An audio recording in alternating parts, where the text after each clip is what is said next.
Welcome to Cincinnati Zoo. Thanks for coming out on such a cold day. My name is Carrie and I'm here to tell you guys about our polar bears.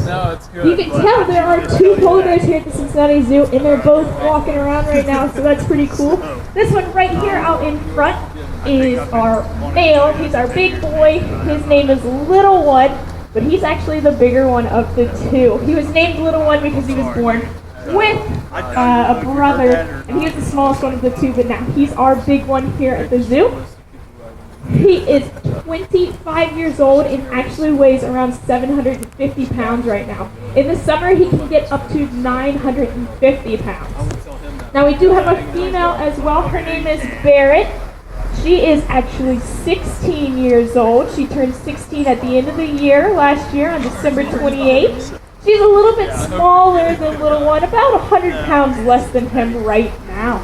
She's around 650 pounds right now. Now, if you take a look at Barrett, she thinks that she might be getting a little bit of a treat right now. Usually when we come out and talk, the keepers will put out some enrichment items for them. That is usually a snack that they don't get typically every single day. Lots of times it'll be different types of fruits like grapes, watermelon. Sometimes on really hot days they get fish popsicles, fish sickles we like to call them. So just a bunch of fish frozen in a block of ice so that they really have to work in order to get that fish.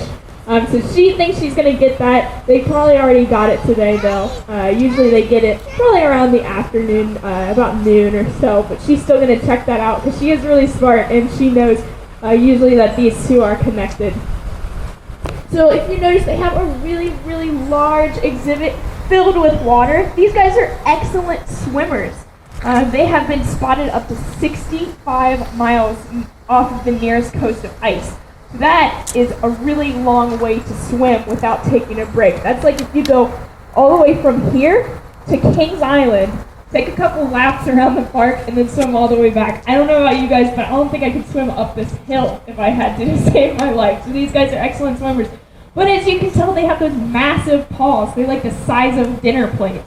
That's actually how they are really able to swim so well. They do a glorified version of the doggy paddle. They're much better at swimming than dogs are. So Barrett's getting a little impatient. She's just going to take a seat while she's waiting, even though she's not going to get a treat. So what I find really cool about these guys is although they swim really, really well, that is not actually how they get their food. So these guys eat fish, but their main source of food is called the ringed seal. And how they actually do their hunting is called still hunting. They'll sit on top of the ice, wait by the breathing hole of one of those seals. They'll wait till it pops its head up, gets a nice breath of air, and they'll actually get that seal. Now that's a really big meal for them. It provides them with a lot of fat and blubber, so it'll give them the energy that they need to keep going on for the day. Now they also do something other than the still hunting, which is stalking. Now their fur is white, or for the most part white. A lot of people ask why it's a little bit yellowy. Well, researchers believe that it's because of the fats and the oils that are in the food that they eat that turns their fur a little bit yellowy instead of that pure white. Once they kind of shed that coat out during the summertime, it gets a little bit more white. And you can tell Barrett's a little bit whiter than Little One as well, so it just kind of depends. But other than the still hunting, they do stalking. So they stalk their prey as well. So that fur really helps them blend in, camouflage into their environment, and it really helps them sneak up on something.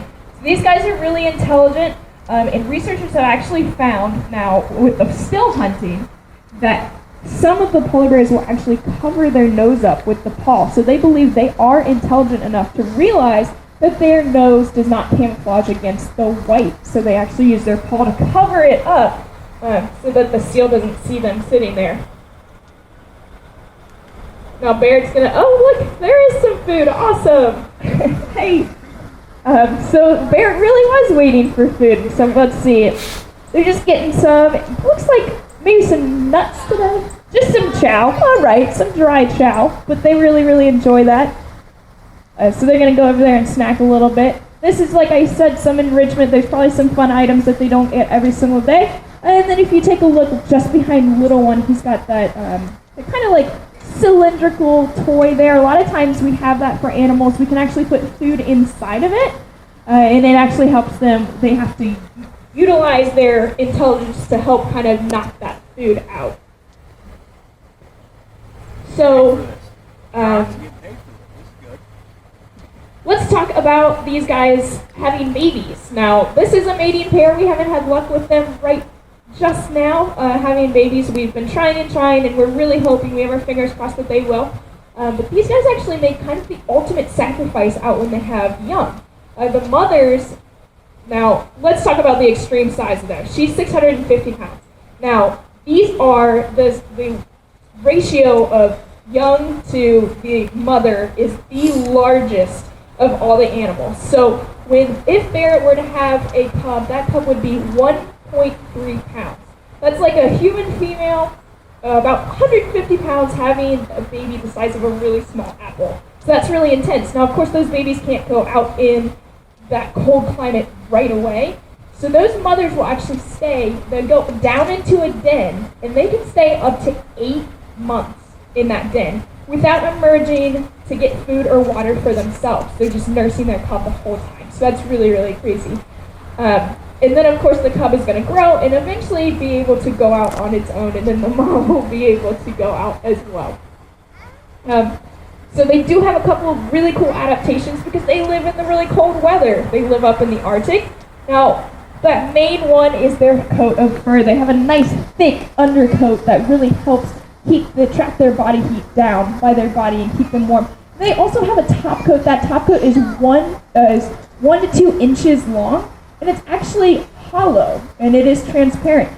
It catches the sunlight and absorbs that heat, and so it really helps them trap that heat from the sun and keep them warm and going. They also have fur along the bottom of their foot as well, to help not only keep their feet warm, but as a traction as well on the ice.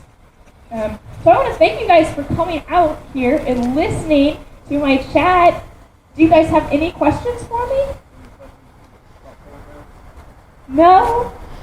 Okay, well I hope you guys stay warm today. How many babies do they have at one time? They can have, it's usually around 1, or they can have 2 as well, yeah. Just a couple of babies at a time. We would be very, very happy for just 1 baby.